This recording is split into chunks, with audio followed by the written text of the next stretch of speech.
4 बार विधायक रहे, 2 बार मंत्री रहे, बहुत अच्छे वक्ता हैं, उत्तर भारतीय समाज में लोकप्रिय भी हैं, टिकट मांगने का उनको अधिकार भी है।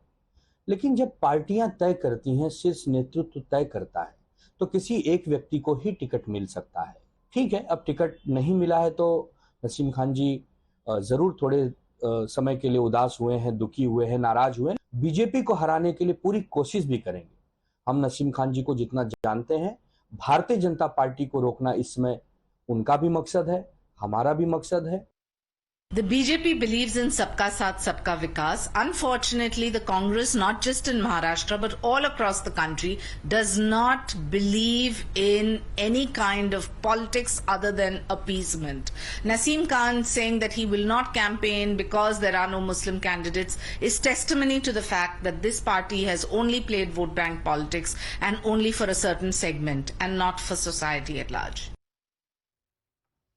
Now, in the latest development, which has been triggered off by Naseem Khan's letter to the Congress party chief, AIMIM has offered a ticket from Mumbai. In fact, AIMIM leader Imtiaz Jalil has tweeted saying AIMIM is all set to offer him a ticket from Mumbai if he wants. He can contest. He's also said that it's a good idea and Naseem Khan has to now show some courage and grab the opportunity and dump the Congress. But let me go across to Mr. Ram Kadam of the BJP who is joining us.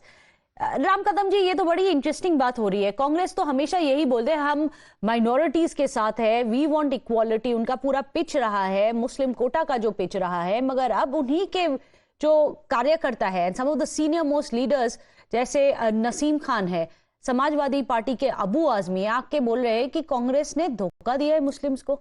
ये चीज कैसे पलट सकती है पूरा political equation को? Congress party has a double standard, as everyone know about it. And there are a lot of indifferences within the party. The kind of statement Mr. Naseem Khan has issued, and he has signed from his star campaigner post. And at the same time, he's been saying that they are not giving justice to his community. So there is absolutely double standard. In one way, they are saying that they are, appeasing that community, and the other standard, the same community people are saying that Congress is not giving justice to them.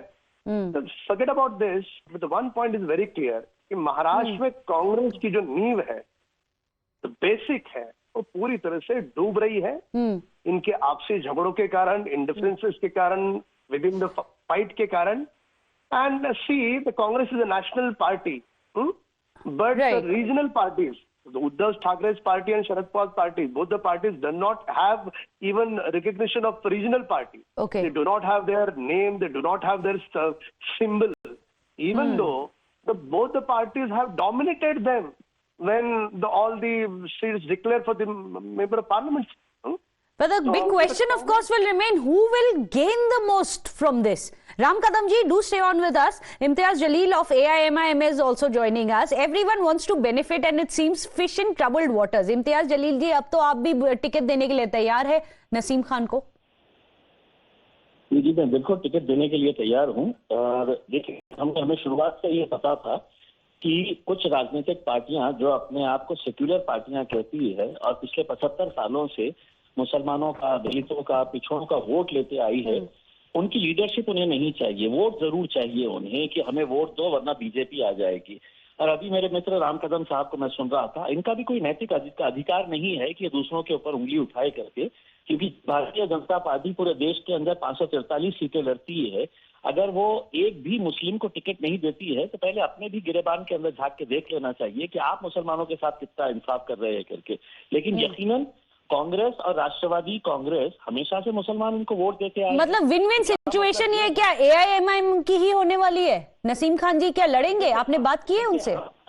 हम ये नहीं कर रहे हैं कि win win situation किसकी, हम ये कह रहे हैं कि अगर आप समाज का वोट लेते आए हैं तो आपकी जिम्मेदारी यही है कि कम से कम 48 सीटों में से एक सीट आप मुसलमान के लिए, वो भी नहीं छोड़ेंगे।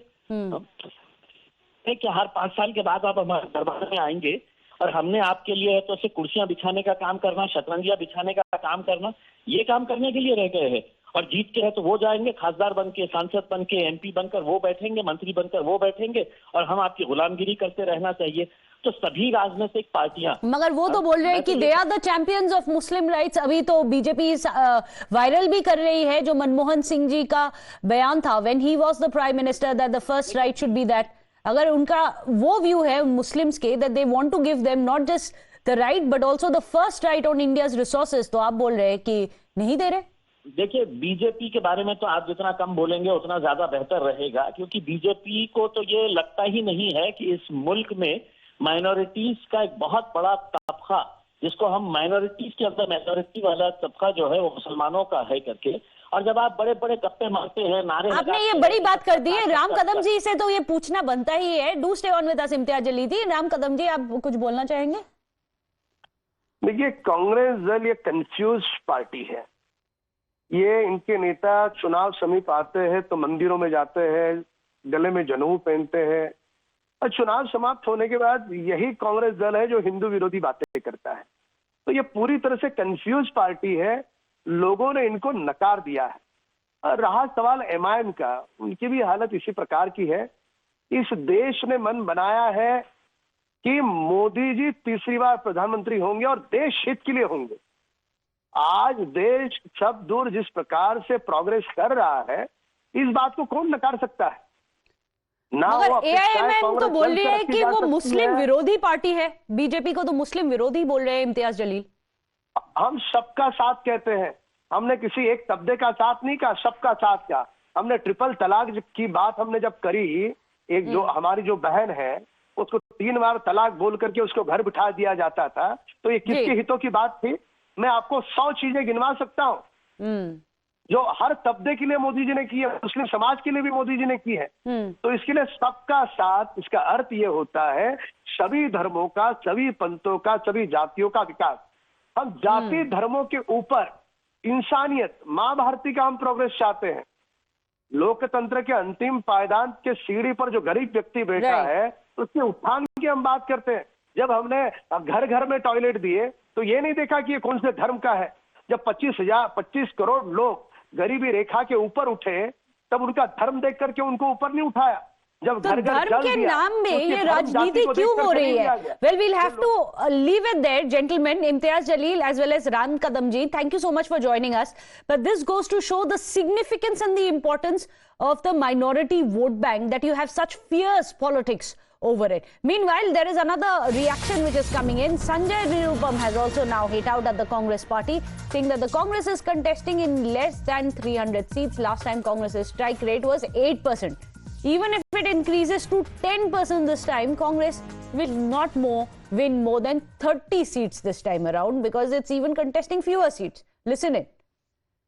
कांग्रेस पार्टी पहली बार ऐतिहासिक तौर पर 300 से कम सीटों पे चुनाव लड़ रही है, और 300 से कम सीटों पे चुनाव लड़ने का नतीजा यह है कि पिछले 2 चुनावों से इनके पास जो वोटिंग का जो स्ट्राइक रेट रहा है, जीतने का जो स्ट्राइक रेट रहा है, वो 8% रहा है। इस पर अगर 10% भी हो गया स्ट्राइक रेट, तो भी 30 से ज्यादा सीटें नहीं आ रही। मेरे हिसाब से 25 और 30 के बीच में कहीं कांग्रेस पार्टी रुक सकती है। ऐसे में कांग्रेस पार्टी जो पूरे इंडिया अलायंस का नेतृत्व करने के लिए लालायित है, उसका कोई उपयोग नहीं है। भले ही कांग्रेस पार्टी ने बहुत ही दावा किया है कि क्रांतिकारी मैनिफेस्टो है, उस मैनिफेस्टो का कोई इस्तेमाल ही नहीं हो सकता, क्योंकि उसको इंप्लीमेंट करने की ताकत इनको मिल ही नहीं सकती। हाँ, वो लोगों की भावनाएं भड़काने का काम कर रहे हैं, इससे आपको सावधान होना पड़ेगा। Kane sir, your dinner. On a tile? Arey, it's antibacterial. Scratch resistant also. For plates? Kane bhai, it's a tile ad. IM Plus technology से बने वर्ल्ड क्लास टाइल्स। टाइल हो तो सिंपल हो।